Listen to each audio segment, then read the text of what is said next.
everybody, it's Teresa and welcome back to my channel. Today we are doing some rustic glam and there's going to be a giveaway, but you have to watch so you can find the correct thing to do in the description box. So first we're going to start off with one of these home signs. It's in the Valentine's Day section along with a love sign. No, it's not a Valentine's Day video, guys. It's just I love love. All right, first we're going to remove that galvanized heart. I was trying to maintain the integrity of the sign, so I really went in with that heat gun and I kind of like pushed my scraper in as I heated it up, and then I'm gonna kind of warm up the glue a little bit more to try and scrape as much of it off of the sign that I can, because I'm not interested in taking off the paper, and I plan to paint over the front of the sign because this has got some really beautiful gray tone, like weathered wood look to it. So we're trying to use the sign to our advantage as opposed to tearing it apart like we usually do. So once you've gotten it all off, I do take a little bit of rubbing alcohol to try and get any last little bit of residue off. And I'm just checking to see how my words are going to fit. I measure just, eyeballing it to see where I want to cut my sign down. I don't want to use the whole thing. I guess in theory you really could. It's up to you, if you wanted to put something on the sides. That would have been cute. So I'm gonna use a ruler like it makes a difference in reality. When I use a ruler, I swear it feels like it's really just for show because it does never seem to matter. So I used my ruler, I checked it twice, and then I'm gonna go in with my X-Acto knife, and it really won't matter. I still end up messing up and going off of the line. I don't know, guys. It's just incapable of a straight line. I've accepted it. It just, we work with what we can do, and I can't make a straight line. So what I like to do with these is I just kind of keep, grinding down into the wood. And of course, like this one right here, the paper would come off easy because I wasn't planning on pulling it off. Once I've gotten that line pretty good, I'll start to, break it in half like I did. And then I'll go in again and score it a little bit more. And then I'm going to start to break in like it by piece by piece. See, I tried the scissors. It didn't work too terribly great. So I'm just going to score section, pull it off, score section, break it off, and so on. So I'll do that here for a few minutes. I just like to show you guys like how I like to cut down these signs. These are so great, especially these ones, because they've got a really easy thing to cover and they don't have a ton of glitter. So as you see here, we are just going to kind of clean up that edge with a sanding block from Dollar Tree. If you see these, they're really great. I would highly recommend them. They're one of my favorite things. And use our little ladybug to clean up our area here, and I will have that linked for you below. It is from Amazon. We're going to just take some Waverly Plaster Waverly chalk paint in plaster and we're going to cover it in. Obviously, especially on this first coat, I'm really focusing in on where the heart is and where the H and the M are. That way you can get it to where it doesn't look like it had the words home on the sign. So we'll just do that, and see, the first coat is already looking pretty good. I'm going to let it here in a moment. Once I've gotten this good, solid base coat down, I'm gonna let it dry. I'll help it along with my heat gun, and here it is. So now we're ready to tackle our word. We are going to use this really pretty cursive love sign. I used that rose gold paint. I will link it for you below if I can find it. If nothing else, I'll have the name of it.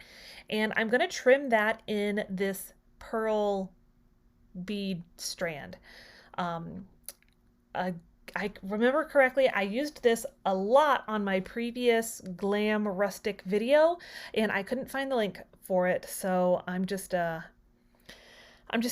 have to take my word for it. I got it at Joann's. So we're just going to trim it around the whole word. And one thing just to let you know is the easiest way to do it, when you get to where the curves are, you're gonna basically like follow through. Like, don't stop at the curves. See here, I use the glue down and I go around the curves and go down just a little bit more with that, bit of glue. I did glue the whole way around. I didn't really leave any gaps because I didn't want this to come through. So see, I just showed you one more time. When you do it around a curve, just keep going till you get to a straighter spot. That way you don't end up with this wonky end of your bead that you then have to pull off and reglue. So here it is. It's going to go obviously on the sign, but first we are going to add a little bit more of our rustic feel to it with adding the twine. You know, we've got the glam part with the words and the beads, and then we've got this nice bit of twine to hold our sign together. I did it first time I thought I was like, oh nope, that's a little too long. I'm horrible about that. I make these long hangers for signs. I don't know where I think I'm going to put them with those huge long hangers, but who knows. So I like to put some glue down, press it down really nicely, and then I'll put a bunch of glue on top of it to hold it, and then I'm going to let it sit for a little bit just to get it nice and, you know, finished. Next, we are just going to put our love on the sign. Nothing too terribly difficult, and you can't really see it on this, but this this word love has like a nice like wood grain to it, and this paint that I used on it is actually really pretty because it doesn't have like a complete coverage. It's got a really nice sheer coverage to it, so you can still see that wood grain. It's really pretty. So here we go, and it's all finished. Like I said, super pretty. Absolutely in love with my love sign. So let's go ahead and go into the next one. I'm not sure about you, but I have like 3 or 4 of these things left over from Christmas. So we're just going to paint it white. Truth be told, I had already done it, so here's just a different one that I had. And I did spray paint that little pedestal as well from Dollar Tree. Both the items are. And I'm going to go in with some of the antique wax from Folk Art.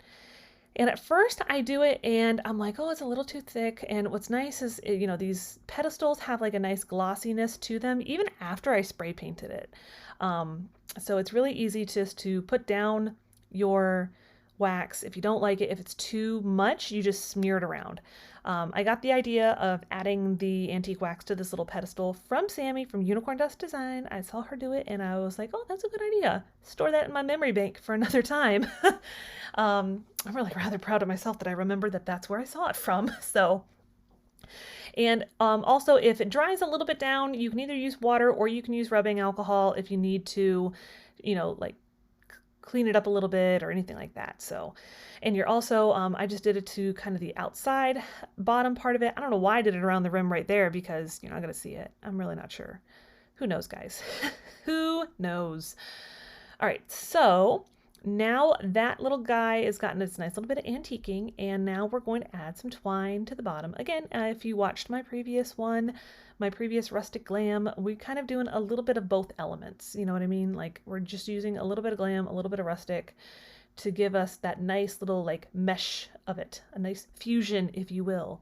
So we'll just glue down that twine, and please ignore the beads there. I ended up taking them off, so do not pay any mind to those pearls, because I did rip them off. All right, so this is also from Dollar Tree, this cool little like studded rhinestone thing. It was funny, I was thinking to myself while I was making this, I'm like, rhinestone, I'm like, oh, rhinestone cowboy. I'm like, I totally don't know the words to the song, but I heard it in my mind. So I end up using, at first when I was putting it down, I ripped off like the sticky part of it, and so I had to hot glue this one down. And if you use this set or whatever you would call it, I would recommend using the sticky part. It was actually pretty good. So here we go. I've added it all on. I don't know what it is, guys, but this is like giving me some like Jokers in a deck of cards vibe. I don't know, but I went with it. I decided it was glam. It's a glammy Joker, I guess. I don't know. You guys let me know. Is that the vibe you got when you first saw it? So we're done with the little pedestal part, and we're going to go into the top part of this little stand. I use, you know, the same brush. I think I didn't even like add hardly anything to it. And you'll just kind of give it a little peruse of the wax just to give it, you know, a little something, make it look not so like stark white. Now one thing about this, if you are finding any of these, you know, particular designs, like you don't want to mix the two, just leave the other element out. You know, like on this, I'm about to add some twine. Obviously, if you like the rustic, add the twine. If you just like the glam, don't add the twine. It's pretty easy, right? So we're just going to twine that around, spin that twine around, and this is going to give us just a little some texture to it as well. If you wanted to go full glam on it, you could put rhinestones instead of the twine. That would be really pretty. I don't know. I mean, honestly, if I were like decorating my daughter's room, trust me, it would be nothing but sparkle. So Next, we're just going to add a little bit of glitz to it on top of the twine. This is just a little sheet of rhinestones. I forget if that's exactly what it's called. It's from Dollar Tree as well. And then we're going to add some more of these. We're going to do one of each of these on that little scalloped edge, just to give it a little something and kind of tie in with the bottom part of the pedestal. Like I said, use the little sticky part that's on the back of it, or you could always use just hot glue if you want to. So once we do that, I'm going to flip it around and measure to try and find the middle point without the aid of my husband. Once I think I've got it for the most part, I'll just go ahead and mark it. So that way when I pick it up to glue my, pedestal together, I don't, lose the spot. And I'll tell you what though, I picked it up, I glued it, and then I went and I put it down and I was like, oh, it's not the same spot. But I went with it because at that point it's on there. And here it is, all nice and finished. And I like it. I like it a lot. So I am co-hosting with Cindy, that crafting lady, for Thrifty Crafting Thursday. And please make sure you go check out her channel and also everybody in the playlist. It'll all be linked for you below. All right, so to be entered into the giveaway, make sure that you comment below and are subscribed to me and you use the word rose, R-O-S-E, rose, in your comment. Let's go ahead and get back into everything. So on our next DIY, we're just going to make a little thing to hold some flowers. And this is pretty simple. They sell these at Dollar Tree in white. This was originally blue, so you can paint it if you would like to. And I'm just sorry. I am just going along and doing the trim of it, like where all of that design kind of sticks out with the antique wax. And then we're going to go in with some twine. I know, big surprise, right? Shocker, twine. We're just going to use the twine and just kind of spin it around the top part of it just to give it, some texture, some rustic feel. You know what the deal is on this video. That's what we like to do in this video today.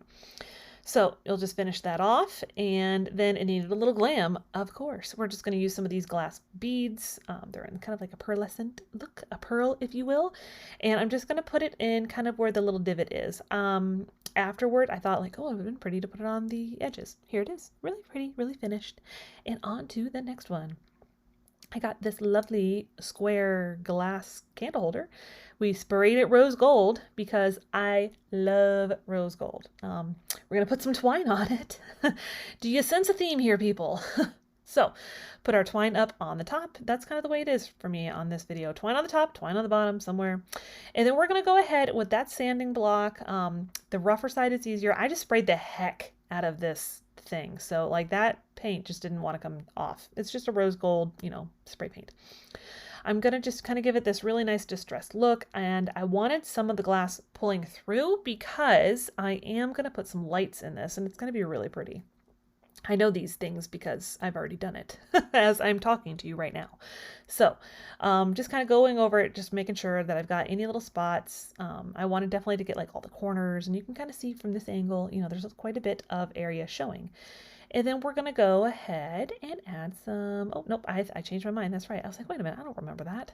I was going to add pearls, and I decided I needed to do something a little different. I need to bring back in an element from one of the previous ones.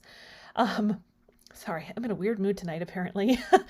Just add this. That's from that same pack you saw in the beginning. Here it is finished. You can kind of see the light. I put those tea lights in. Oh, those tea lights, listen to me. Those fairy lights in there. And this one got lost somewhere along the way. Sorry, everybody. All I did basically was I spray painted it, added some twine and some studs, some little diamond studs. Here is absolutely everything from today. I absolutely love this whole look, and I hope that you enjoyed today's video. Please make sure you go check out the playlist and of course Cindy's page. Subscribe to her too. She's wonderful. You'll love her. And subscribe to me if you haven't already. I would absolutely love to have you as part of my YouTube family, and I will see you again next time.